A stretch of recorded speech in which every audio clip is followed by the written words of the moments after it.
ఏర్పడింది. ఇప్పుడు మీరు ఇంకో విషయం అడిగారు. వైసీపీ ప్రతిష్ట దెబ్బతింటుందా ఇలా జారిపోతుందని. నేను కొన్ని విషయాల్లో అయితే చెప్తానండి. వైసీపీ చాలా మంచి పనులు చేసింది, కొన్ని చెడ్డ పనులు చేసిందండి. మంచి పనుల్ని ప్రమోట్ చేసుకోవడంలో వాళ్ళు విఫలమయ్యారు.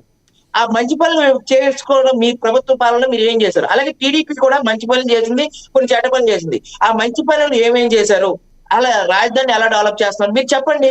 అలాగే వైసీపీ వాళ్ళు చేసినటువంటి మంచిని ప్రోత్సహించండి.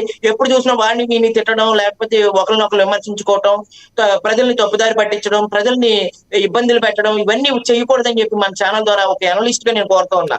2 పార్టీలని కూడా అయితే వైసీపీ, టీడీపీ వాళ్ళు కూడా. ప్రజలకి మీరు చెప్పేదండి, ప్రజల గురించి కూడా ఏమైనా చెప్తారా? ఖచ్చితంగా అండి. ప్రజాస్వామ్యంలో ఈ రోజున పోలీసు వ్యవస్థ మొత్తం దిగజారిపోయిందండి. నేను చెప్తున్నాను. ఎమ్మెల్యేకి 10 లక్షలు ఇస్తే పోస్టింగ్ వేస్తున్నారు. ఏ ప్రభుత్వం అయినా సరే, వైసీపీ అయినా, టీడీపీ అయినా, రేపు ఇంకో ప్రభుత్వం వచ్చినా గానీ, అంటే పోలీసులకి పోస్టింగ్ కి రేటు కట్టిస్తున్నారు. వాళ్ళు చెప్పినట్టు తందారా అంటే తాన తందారా అంటున్నారు. ఇటువంటి వ్యవస్థలు పోవాలి. ఇప్పుడు ఏదైతే జంజీ రాజకీయం అంటున్నారు, ఇప్పుడు మహాబలశాలైనటువంటి 2 పార్టీలు తమిళనాడులో ఏ రకంగా ఒక విజయ్ గారికి తల వంచాయో, అలాగే కొత్త రకమైనటువంటి పార్టీలు మన ఆంధ్రప్రదేశ్ లో కూడా రావాలి. అటువంటి పార్టీలను ఆదరించాలి.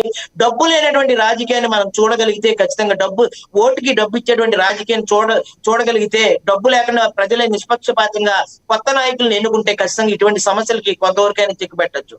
చూస్తూ ఉన్నాం, భవిష్యత్తులో ఆంధ్రప్రదేశ్ ఏమైపోతుంది అనేది ఒక బాధ అయితే ఖచ్చితంగా ఉందండి. ఎందుకంటే నదులన్నీ కాలుష్యం అయిపోయినాయి, వ్యర్థాలన్నీ పెరిగిపోయినాయి. ఓ పక్కేమో నాయకులేమో వాళ్ళ విష పరిజ్ఞానంతో ముందుకెళ్ళాలి. తాగు నీరు కూడా ఎక్కడ పడితే అక్కడ కలుషితం అయిపోయినాయి. ఏ నీరు తాగినా కలుషితమైనటువంటి నీరు. గోదావరి జిల్లాలు కానీ మొత్తం అన్ని కూడా భవిష్యత్తులో తాగడానికి నీళ్ళటువంటి సందర్భాలు ఏర్పడేటువంటి పరిస్థితులు ఉన్నాయి.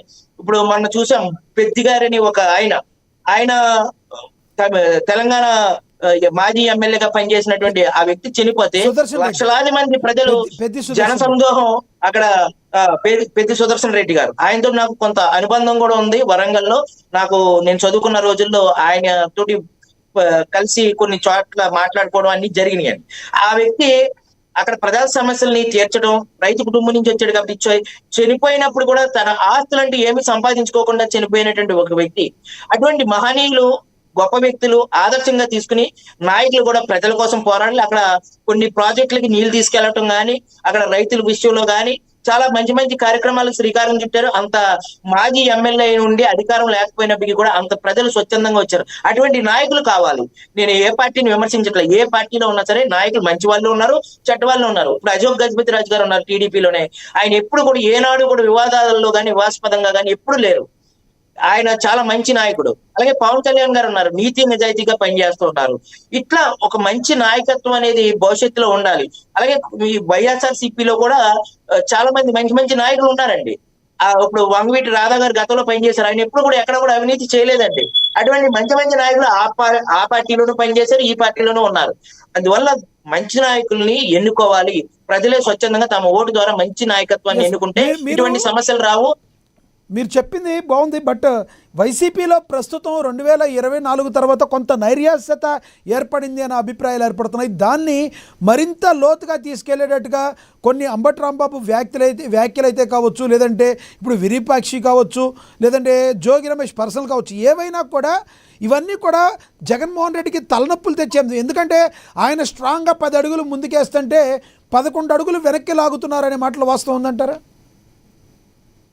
సార్, ప్రతి పార్టీలోనూ వాళ్ళు ఉంటారు, వీళ్ళు ఉంటారు. ఇప్పుడు బస సత్యనారాయణ గారు ఉన్నారు, తోట శ్రీమూర్తులు గారు ఉన్నారు. ఇటువంటి గొప్ప నాయకులు ఉన్నారండి. వాళ్ళు ఎప్పుడు కూడా వివాదాల్లో ఉండరు. ఏ విషయం మాట్లాడినా ఒక స్టాండ్ మీద ఉంటారు. అటువంటి సీనియర్ సుబ్బారెడ్డి గారు, ఇటువంటి మంచి మంచి సీనియర్ నాయకులు ఉన్నారు.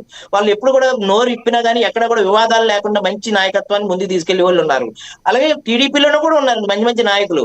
ఇప్పుడు నేను ఏం చెప్తున్నానంటే, ఎవరు ఏమైనప్పటికీ కూడా అధికార పార్టీ కొంతవరకు కూడా కొన్ని లేని వ్యక్తులు కూడా కేసుల్లో పెట్టడం అనేది చాలా మామూలే. వైసీపీ అధికారంలో ఉన్నప్పుడు వాళ్ళు పెట్టారు, ఇప్పుడు టీడీపీ అధికారంలో ఉంది వీళ్ళు పెడుతున్నారు. ఇప్పుడు అధికారంలో ఉన్న పార్టీ కక్ష సాధింపు చర్యల్లో భాగంగానే చేస్తున్నారు తప్ప అసలు ప్రజల కోసం ఆలోచించేటువంటి తీరిక, క్షణావేశం ఏమీ లేవండి. నేను ఒకటి చెప్తానండి, అంబటి దీపు అనే ఒక కుర్రోడు నూజివీడులో చంపేసి పాడేస్తే, చంపిన అతనే వైసీపీ, చచ్చిపోయినప్పుడే జనసేన, దాన్ని అధికారం పార్టీ తోటి ఉన్న అతనేమో పార్థసారథి గారు అక్కడ మంత్రి గారు ఏమీ చేయలేదు. ప్రకాశం జిల్లాలో సంకుల మల్లయ్య గారు, ఇట్లా ఎన్నో సంఘటనలు జరిగినాయి. అట్లీ కూడా జన సైనికులు ఎక్కడ చచ్చిపోయినా కానీ పట్టించుకుంటలేదండి.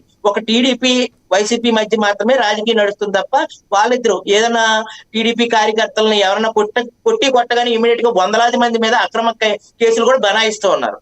అలాగే గతంలో కూడా వైసీపీ కూడా అలాగే చేసిందండి. కొన్ని అక్రమైనటువంటి కేసులు కొంతమంది మీద పెట్టారు, సోషల్ మీడియా మీద కట్ట. అందుకని ఇప్పుడు వాళ్ళు పెడుతున్నారు. ఈ వరవడి అనేది మారాలి, ప్రజలు మారాలి, పాలకులు మారాలి. అప్పుడు మాత్రమే ఈ ప్రజాస్వామ్యంలో మీరు అడిగారు అంబటి రాంబాబు గారని, ఆయన ఇంటి మీద దాడి చేయడం తప్పు కాదండి. ఇప్పుడు ఆయన మాట్లాడటం తప్పే, ఆయన ఇంటి మీద దాడి చేయడం తప్పే, రెండూ తప్పే. ఇప్పుడు ఏం చెప్తారండి, ఇప్పుడు ఆయన మాట్లాడిన వ్యాఖ్యలు బట్టి వీళ్ళు దాడులు చేశారు. మరి వీళ్ళు చేయొచ్చు ఆ దాడులు? ఆయన మాట్లాడచ్చు అలా వ్యాఖ్యలు? ఆయన మాట్లాడుతున్నారు, వీళ్ళు చేస్తూ ఉన్నారు. ఇటువంటి అనేది కరెక్ట్ కాదు. ప్రజాస్వామ్యంలో వాళ్ళ మాజీ మంత్రులుగా చేశారు. అటువంటి వ్యక్తులు ప్రజలకు ఆదర్శంగా ఉండాలి తప్ప ఇటువంటి వ్యాఖ్యల్ని నేను ఖండిస్తూ ఉన్నాండి. ప్రజాస్వామ్యంలో రెచ్చగొట్టే వ్యాఖ్యలు చేయొద్దు, అలాగని దాడులు మట్టి కూడా చేయొద్దు. రెండూ ఖండిస్తున్నాను టీడీపీ వైసీపీ చేసేటువంటి.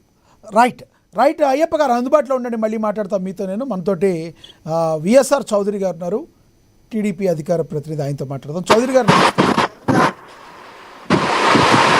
గారు మీకు, మోహన్ రెడ్డి గారికి, అయ్యప్ప గారికి, అలా జనసేన నాయకులు కూడా నమస్కారం అండి, శుభోదయం.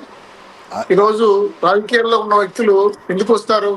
ప్రజాసేవ చేయాలి, ప్రజలకు మంచి చేయాలి, సహాయం చేయాలి అనే కార్యక్రమాలు పైన ఆశించి ప్రజలు పోటీలు ఇచ్చాలని వస్తారు. ఇప్పుడు రాజకీయ నాయకులు ఎటైపోయిందంటే ఇసుగు దొంగతనం చేద్దామా, కరెంట్ దొంగతనం చేద్దామా, ఇటువంటి అవినీతి అక్రమాలు చేద్దామా అనే దాని మీద ఎక్కువ రాజకీయాలు వస్తారు. వ్యాపారం అయిపోయింది రాజకీయాలు. ఆ విధంగా ఈరోజు విరూపాక్ష గారు కొత్త కాదు, గతంలో కూడా విండు మిల్లులు కార్యాలయాలపై దౌర్యం చేశారు. మామూలు ఇవ్వాలని రౌడీలు పంపించారు, మళ్ళీ అర్థం కూడా చేశారు. చివరికి వాళ్ళంతా ఇప్పుడు మొన్నే బెయిల్ బయట నుంచి ఇచ్చారు. వెంటనే ఇసుక దందాలకు చేయడం అనేది తప్పు. ఇటువంటి ఇసుక కార్యక్రమాలకైనా మాట్లాడితే నిజంగా చెప్పాలంటే వైసీపీ వాళ్ళకి ఇసుకలు మొత్తం నుంచి తోసుకున్నారు కాబట్టి తోసుకునే దాంట్లో వాటాలు రావాలని ఈ విధంగా దౌర్యం చేస్తున్నారు. మా పురుషోత్తం కారు పాల్గొంటారు, ఇంటి మీద దాడి చేశారు. ఫస్ట్ దాడి చేసింది వాళ్ళు కాబట్టి నష్టపోయాం కాబట్టి కేసులు పెడతానని డీఎస్పీ చెప్తే వార్నింగ్ ఇస్తే కూడా వాళ్ళ కొడుకు మళ్ళీ వెళ్ళి దౌర్యం చేశారు కాబట్టి